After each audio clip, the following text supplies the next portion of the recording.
Welcome to today's Business Report. I'm Denise Williams, here to bring you the stories shaping the financial world and guiding your journey to smarter business decisions. Let's dive into the top headlines. Sterling Asset Management is urging investors to plan carefully as the government of Jamaica's 9.25% bond approaches maturity on October 17, and it represents approximately $75 million in value. Sterling's guidance stresses that investors are unlikely to find returns similar to the maturing 9.25% bond without taking on higher risk or paying a premium that could erode real returns. However, the firm encourages investors who may have purchased the bond through other institutions to begin planning their next steps now. Sterling encourages investors holding the GOJ 9.25% bond to review their financial objectives, assess their risk appetite, and consider professional guidance to ensure that proceeds from the maturity are allocated in a manner that balances safety and opportunity.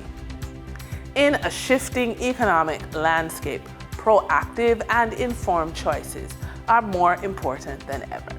Jamaica's unemployment rate fell to 3.3% in the third quarter of this year, according to Stating, the Statistical Institute of Jamaica.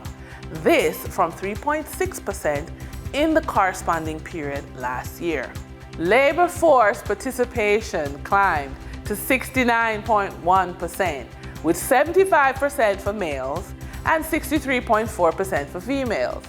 The employed labor force now stands at 1.44 million people, made up of 775,600 men and 665,500 women, representing a growth of 3.4% for men and 1% for women.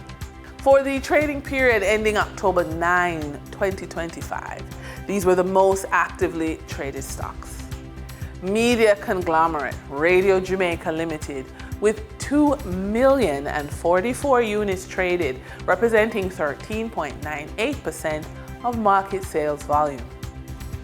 Toll road operator Trans Jamaica Highway Limited, Jamaican dollar shares, with 1,789,347 units traded, representing 12.5% of market sales volume.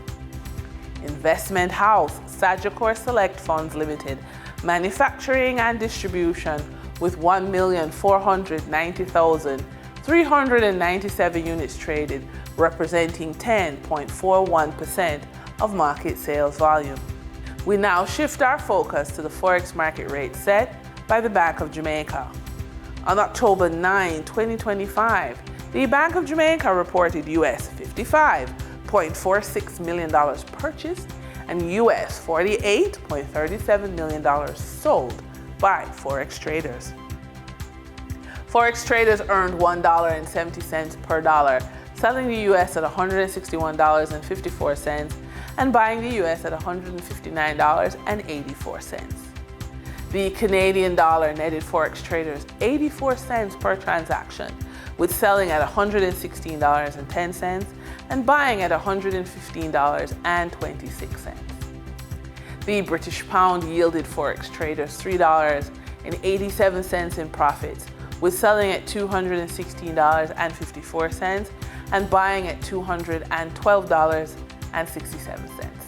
For our credit report tip of the day, don't wait for momentum, build it. If your business feels stuck, take decisive action by strengthening one of your most overlooked growth tools, your credit. Pull your reports, study your numbers, and start positioning your business for capital access. Every point gained on your credit score is buying power, negotiating power, and expansion power. Entrepreneurs who move on their credit don't stay stagnant. They create cash flow, attract investors, and scale with confidence. When you're building something from nothing and you're moving from financial recovery to financial resilience and beyond, get up and take control of your next chapter. When emotional flooding hits, when your mind races, your heart pounds, and everything feels urgent, it's not the time to retreat. It's the time to move with strategy. Reset your breathing. Write down what's real versus what is fear. Tackle one financial task that puts you back in control. Call your advisor, review your budget, or set a savings alert. Action interrupts overwhelm.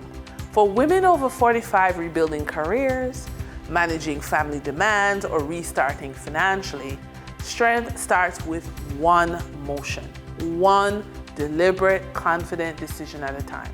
And that wraps up today's business report. I'm Denise Williams, reminding you that every financial decision is a step toward your future. Until next time, stay focused, stay informed, and keep striving for success. See you soon.